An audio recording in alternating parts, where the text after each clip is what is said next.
જય માતાજી બધાને। આજે આપણે બનાવીશું રગડા પાણીપુરી। રગડા પાણીપુરી બનાવવા માટે મેં અહીંયા વ્હાઈટ વટાણા લીધા છે। તેને સરસ ધોઈ અને 7 થી 8 કલાક માટે પલાળી દીધા હતા। તમે આ જ વટાણા લીલા કલરના પણ આવે છે, તમે એ પણ લઈ શકો છો।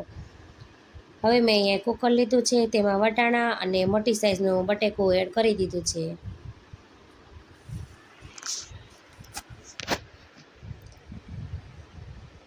સ્વાદ પ્રમાણે મીઠું એડ કરવાનું છે આપણે। પછી આપણે હળદર એડ કરીશું।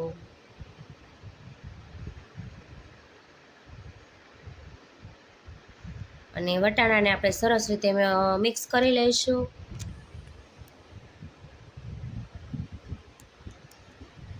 હવે કુકરનું ઢાંકણ બંધ કરી દેવાનું છે આપણે। ઢાંકણ બંધ કરી કુકરમાં આપણે હવા ભરાય એટલે તેને 10 થી 15 મિનિટ માટે ધીમા ગેસ ઉપર વટાણાના બફાવા દેવાનું છે। અને વટાણા આપણા બફાય છે ત્યાં સુધી આપણે પાણીપુરીનું પાણી તૈયાર કરી લઈએ। પાણીપુરીના પાણી માટે મેં એક તપેલીમાં ફુદીનાના પાન, લીલા ધાણા અને 2 મરચી બધાને સરસ રીતે ધોઈ લેવાનો છે। 1 લીમડાની તીર પણ એડ કરી છે। તમને આદુનો સ્વાદ ભાવતો હોય તો તમે આદુ પણ લઈ શકો છો।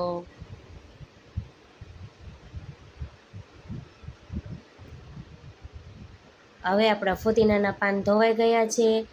એક મિક્સર જાર લઈશું, તેમાં આપણા ફુદીનાના પાનને એડ કરી દઈશું આપણે।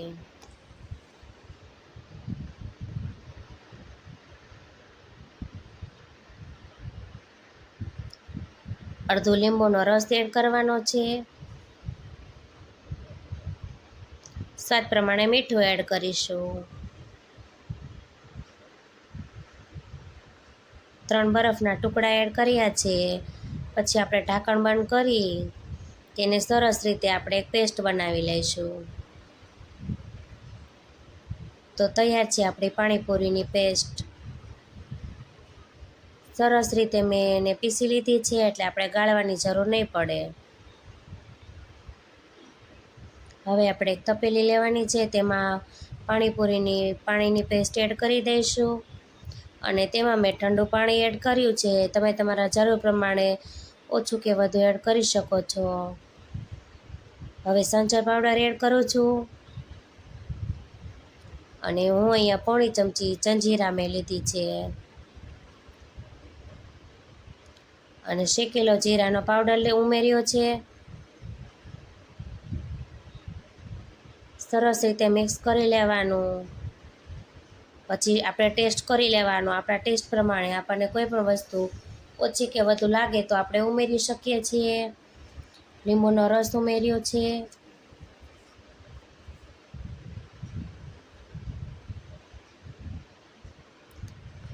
હવે અહીંયા ફુદીના, ધાણા અને તેને સમારી લીધું છે અને એ એડ કર્યું છે, અને બરફના ટુકડા એડ કર્યા છે।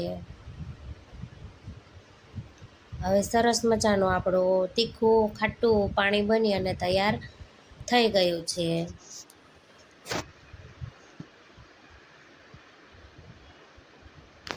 પછી આપણે તેમાં ચીલી ફ્લેક્સ એડ કરીશું। આ ટોટલ ઓપ્શનલ છે, જો તમને ન ફાવે તો તમે ના પણ એડ કરી શકો।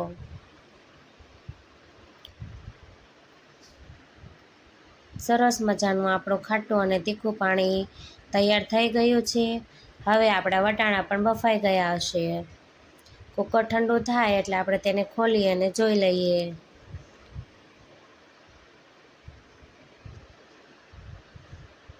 બટેકું કાઢી લઈશું આપણે। અને મેશરથી વટાણાને આપણે થોડાક મેશ કરી લઈશું। આપણે એકદમ મેશ કરવાના નથી વટાણાને। હવે એમાં પણ થોડોક આપણે મસાલો એડ કરવાનો છે। આદુ મરચીની પેસ્ટ એડ કરીશું। અને જે બટેકું બાફ્યું હતું તેની છાલ ઉતારી અને એ એડ કર્યું છે। થોડુંક મીઠું એડ કરવાનું છે। અને ફરી આપણે મેશરની મદદથી બટેકા અને વટાણાને સરસ રીતે મેશ કરી લઈશું। અને હવે મેં અહીંયા વટાણાના રગડાને ઉકળવા માટે મૂકી દીધો છે.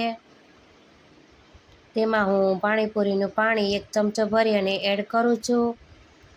તમે આમાં ગોળ અને લીંબુ પણ એડ કરી શકો છો, પણ અહીંયા પાણીપુરીનું પાણી આપણે તૈયાર જ હતું એટલે મેં એ એડ કર્યું છે. હવે સરસ મજાનો આપણો વટાણાનો રગડો ઉકળવા લાગ્યો છે. તો બની અને તૈયાર પણ આપણો વટાણાનો રગડો થઈ ગયો છે તૈયાર.